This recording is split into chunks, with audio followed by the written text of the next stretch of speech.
Good evening and welcome to Sunset News on Tuesday, the 3rd of September. As always, we bring you the news, community stories, economics, weather, and sport. I am Ashwin Mbere. Let's get into the news stories for tonight.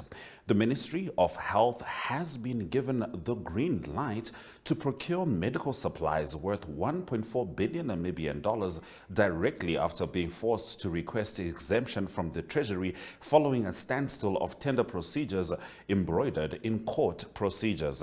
Now, the tenders that are currently outstanding as far back as 2022 are the clinical supplies bid, the controversial condom tender, the pharmaceuticals bid, and the provisions for meals according to dietary needs for patients of the Irongo region. It should be noted that these are of high value beyond the ministry's procurement threshold. Hence, they were executed by the Central Procurement Board of Namibia. Now, the ministry has no bid currently in court that is below the procurement threshold. This was according to Ben Nangombe, the ministry executive director. He added that the ministry is going bent under these medical supplies shortages, which currently stands at over 1,300 core products needed for the operations of health facilities across the country. The ministry has approached the Ministry of Finance for exemptions for 1.38 billion Namibian dollars and $35 million, and the Minister Impubu Shimbi has responded positively. The Health Ministry is now busy sourcing to stock up the required items, specifically those that are out of stock or have reached replenishment levels. We are sourcing these items from local as well as international manufacturers. Also, take note that these items are procured at high value due to the pressing time, and it may have to be airlifted. That comes at a cost, he said. Now, this follows numerous Namibian Sun reports on the shortage of medicine at state facilities, including recent reports that there is a significant demand for prostate cancer medication, which allegedly ran out over 3 months ago, and procurement has come to a standstill. Read more on this story in Namibian Sun tomorrow. Moving on. The city of Windhoek, in partnership with the European Union, is inviting all residents to an important information sharing session at the newly constructed Buyback Center in Katutura, which is on the 5th of September 2024. This initiative is part of the EU-funded project Improving Solid Waste Management in Windhoek. Residents are encouraged to attend in large numbers to learn about the operations of the Buyback Center, the types of waste accepted, and the payment systems in place. City of Windhoek, through the European Union funded project titled Improving Solid Waste Management in Windhoek, is inviting all the residents to come and attend the information sharing session, which we are hosting at the newly constructed buyback centers. Come in numbers so you can come and hear information on how our buyback center will be operating, the kind of waste that we'll be buying, and as well as the payment system. Comes the 5th of September, we want you to be here, and then you can bring your waste so that the buyback center can buy waste from you. Come in number, and we are expecting you here. We are here to attend to you, to all the questions that you have. Please come through today.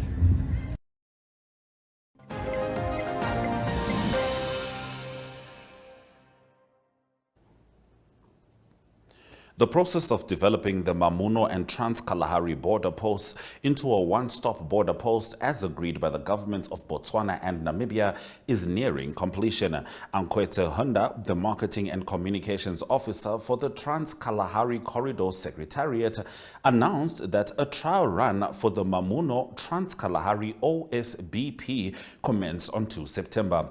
Honda said that the trial run will be effective until the official launch of the Mamuno and Trans-Kalahari OSBP later this month, and serve the purpose of identifying and resolving any issues. We are testing the operational efficiency and functionality of the OSBP.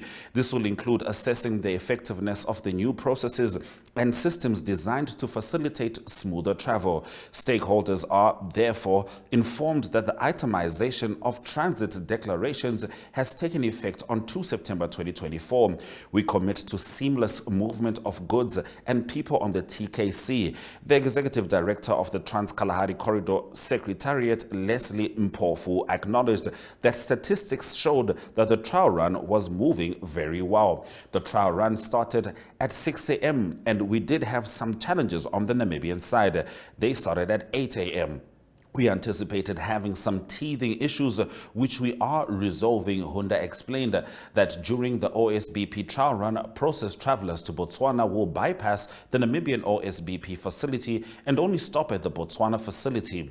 They will approach the Namibian counters to undertake exit procedures out of Namibia and then proceed to the Botswana counters to process their entry into Botswana. Now, on the other end, travelers to Namibia will bypass the Botswana OSBP facility and only stop at the Namibian OSBP facility.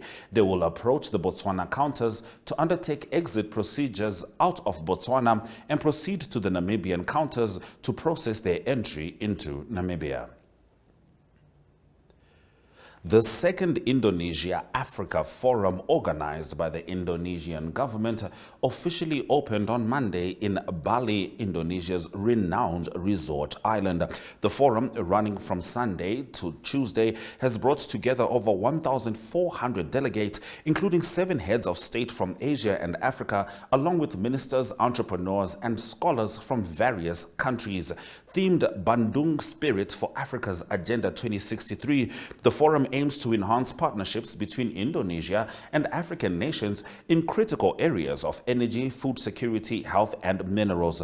The Minister of Environment and Tourism of Namibia, Pohamba Shifeta, said that Namibia's commitment to green hydrogen exhibits a beacon of hope as the world transitions towards sustainable energy solutions. Now, in recognizing the need for continued collaboration, he also invited Indonesian partners to come and invest in these two industries. We are indeed gratified to be part of this forum, which provides a platform for us to engage and exchange views on how to further enhance and strengthen the relations between Indonesia and the African continent, the real essence of South-South cooperation. The chosen theme of this forum being the Bandung Spirit for Africa's Agenda 2063 underscores Indonesia's historical significance as the host of the Venerable Bandung Conference of 1955, whose work and journey we are gathered here to celebrate. That pivotal conference sought to boast global solidarity against apartheid colonialism and to foster socio-economic and cultural collaboration amongst the newly independent nations of Africa. The profound impact of that epic conference has contributed to the transformation of robust relationship between Indonesia and Africa, culminating in a strategic partnership geared towards advancing inclusive and sustainable economic growth and development. It is indeed, therefore, imperative that we continue to collectively nurture this partnership to yield favorable outcomes for a collective, resilient future moving forward.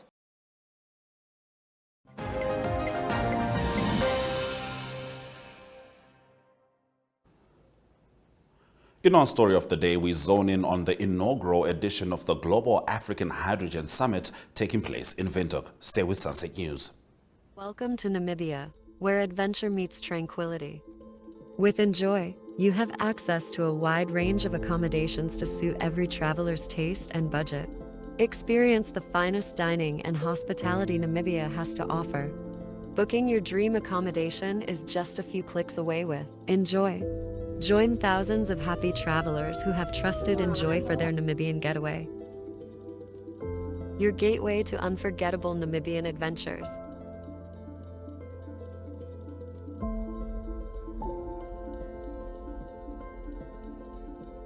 Visit us today at enjoy.my.na.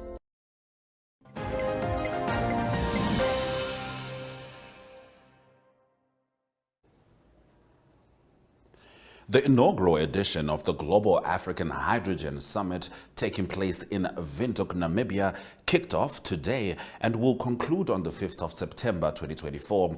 The pre-summit masterclass sessions hosted at Avani Hotel on Tuesday were, however, off limits for members of the local press, with the organizers opting for their own in-house media team to provide coverage. Now, speakers at this session included Dr. Detlof von Ortsen, the Chief Executive Officer of VO Consulting, Dr. Susana Moreira, the Executive Director and Co-Chair of H2 Global Foundation, and Hannah Grau, a Research Associate of H2 Global Foundation. Topics covered by Dr. von Ortsen focused on Southern Africa's capability to become a hydrogen producer. He also talked about how water, energy, and food security in the region can benefit from green development. Dr. Moreira and Hannah Grau talked about leveraging the H2 global approach in order to build and expand regional demand for clean hydrogen and its derivatives. Two heads of state, more than 20 ministers, business leaders, various project developers, investors, technologists, and end users from across Africa and around the globe are convening at the summit themed "From Ambition to Action: Fueling Africa's Green Industrial Revolution" to drive partnerships for and critical investments and financing into bankable green energy projects of strategic and national importance across Africa. In Community Talk after the break, we talk about the construction of a new maternity ward at Onanjokwe.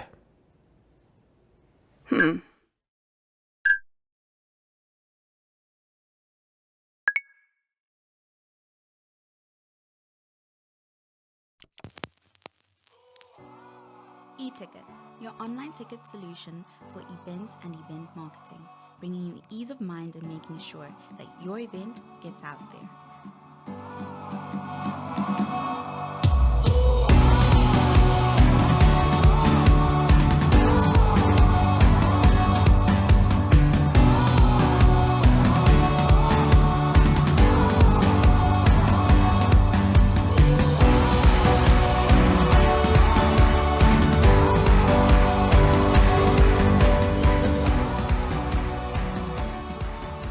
For more information, contact events@nhcom.na.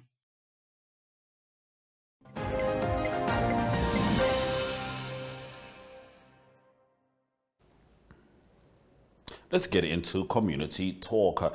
The construction of the new maternity ward at the Onanjokwe Intermediate Hospital is yet to be completed. The project was amongst the projects mentioned by Oshikoto Governor Pendaya Ndakolo last Friday. This was during his State of the Region address, where he indicated that 51 million Namibian dollars has been budgeted for the project. To provide quality health care, the Health Ministry is collaborating with its development partners to raise the standard of health in the region, Ndakolo said. In this regard, the ministry is constructing a new 90-bed capacity maternity ward at Onanjokwe Hospital at a budgeted amount of 51 million Namibian dollars. The project will contribute to enhancing service delivery and possibly reduce maternal deaths upon completion. A year ago, Namibian Sun reported that the project was almost completed. The new facility will also house 2 theaters, a high care unit for mothers and babies, as well as a department for emergencies. Now, at the time, Dr. Sad Rwehumbiza, the hospital's acting medical superintendent, said that more than 7,500 babies are born there every year. Now, according to Economic News, Dr. Eline van der Linden gives an overview of the green hydrogen projects and considerations for environmental impact. Connection. It's in the human touch, the feeling of belonging. It inspires us and empowers us, creates clarity from complexity. It starts new conversations, unlocks the power of advice, and makes an impact on your life. At Alex Forbes, we pioneer insight to provide you with advice that connects your decisions of today to your impact tomorrow.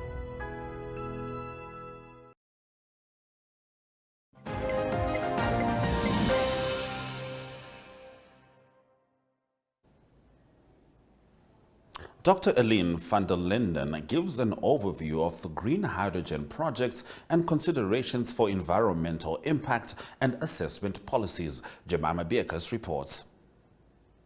Plant or any of the other infrastructure required for your project. And we started in, I think, March, April with the first figures. Which one? The one we're using here? Like 150 jobs. Yeah, I think Teleport And now we sit Pro. already with the tracker at around 400, more than 400 jobs. We also got figures around SME development or SME contribution to the projects. That's sitting at around 170 million, and we do that on a monthly basis. And it's becoming like a nice little routine. In the beginning, the projects were asking, why do you need all this information? But we now have established this routine. And that is on a very kind of project level. At the same time, we're looking at what they call the social accounting matrix in Namibia. That's basically, it's not a just before sport, but it is like the different sectors, how do they interrelate? If you sprinkle some economic development in this sector, what does it do for other sectors? Now, so far, the green hydrogen sector had not been modeled into that social accounting matrix, and we're now talking to some learned people at the ILO, at the Namibia Statistics Agency, also one of the consulting companies that has worked on this to bring it to life also for green hydrogen, so that we can see how the sector infiltrates, so to say, in the economy with forward and backward linkages as we call that in economics. All that, whatever we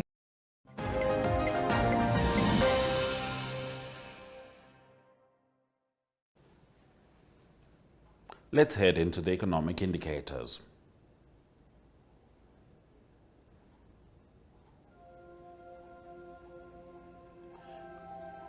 The Namibian dollar trades at 19.83 next to the euro. 23.49 Namibian dollars gets your British pound.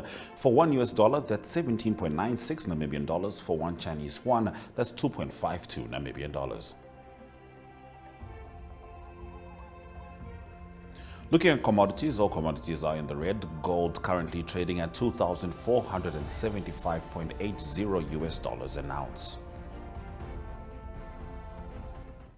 In international news after the break, Israeli attacks in Gaza killed 33 Palestinians.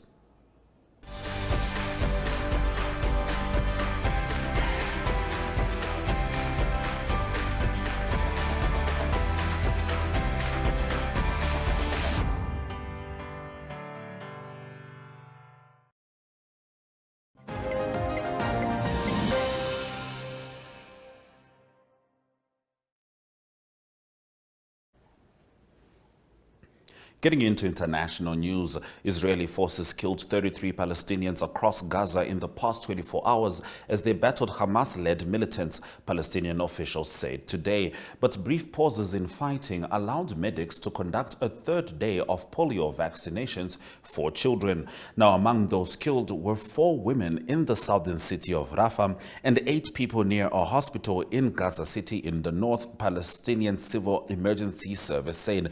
Others were killed in separate airstrikes across the territory, it said. Now, the Israeli military said it killed 8 Palestinian gunmen, including a senior Hamas commander who took part in the 7 October attacks in Israel at a command center near the Al-Ali Arab Hospital in Gaza City. A statement said Ahmed Fawzi Nazer Mohammed Wadia had taken command of a massacre of civilians carried out by Hamas terrorists in Israel's native Hasara community near the Gaza border. There was no response from Hamas. Now, the armed wings of Hamas and Islamic Jihad said they were battling Israeli forces in the Zaytoun suburb of Gaza City and also in Rafah and Khan Yunis in the south. Nevertheless, the World Health Organization said that it was ahead of its targets for polio vaccinations in Gaza today.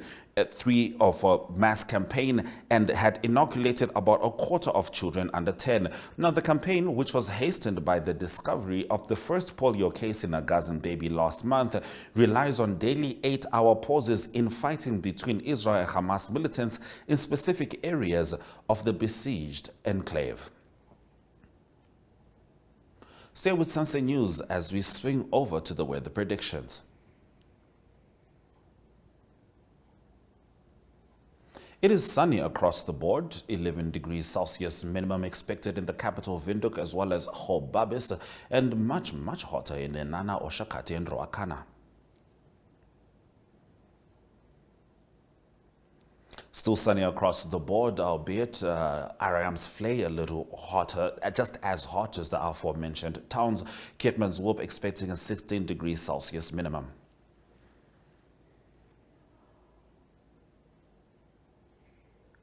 We will now head over to the sports desk, proudly brought to you by SportRap.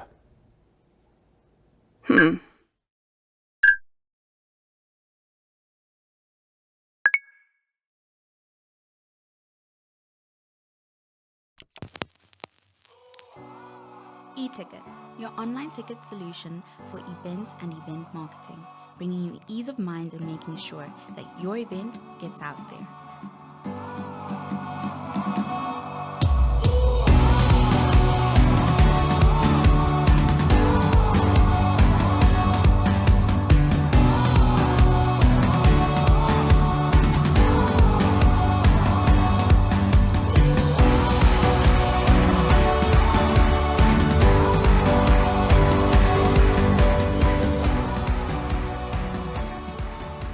For more information, contact events@nhmh.com.na.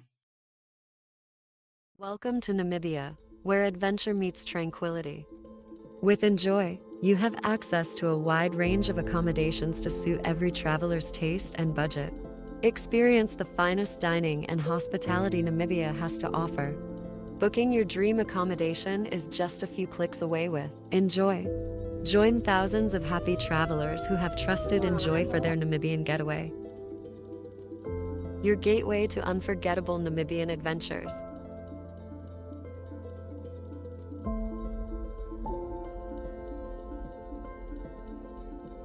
Visit us today at enjoy.my.na.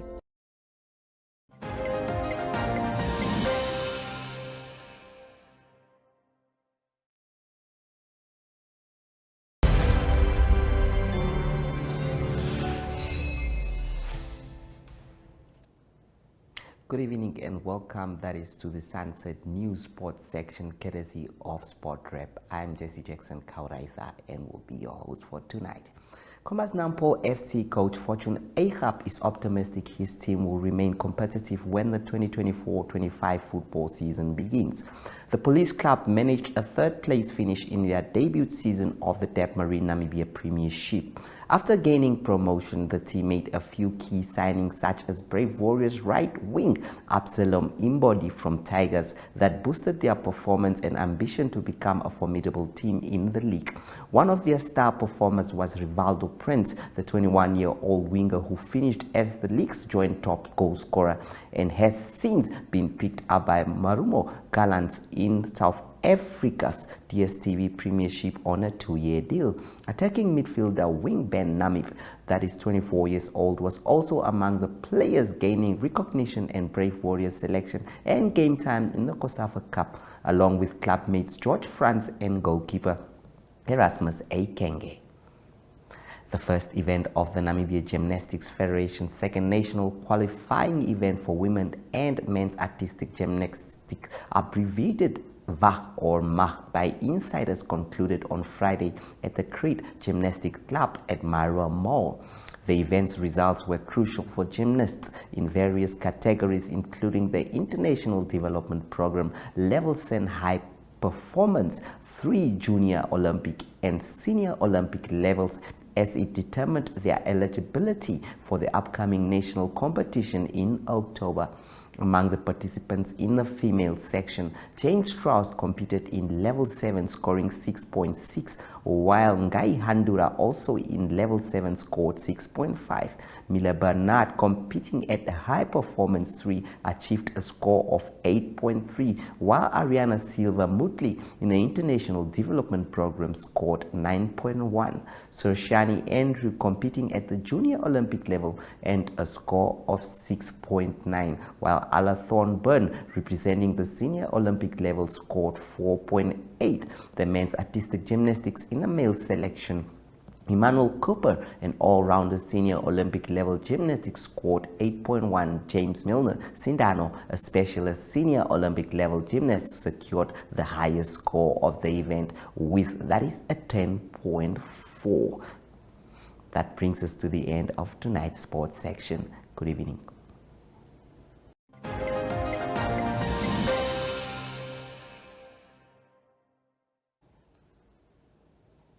Thank you for staying with Sunset News throughout the broadcast. DSTV 2 at 5, GoTV 25, 1up2.com, and Network Media Hub on YouTube is precisely where you can find us. From me, Ashwin Berry, and the Sunset News team, don't end your day without us.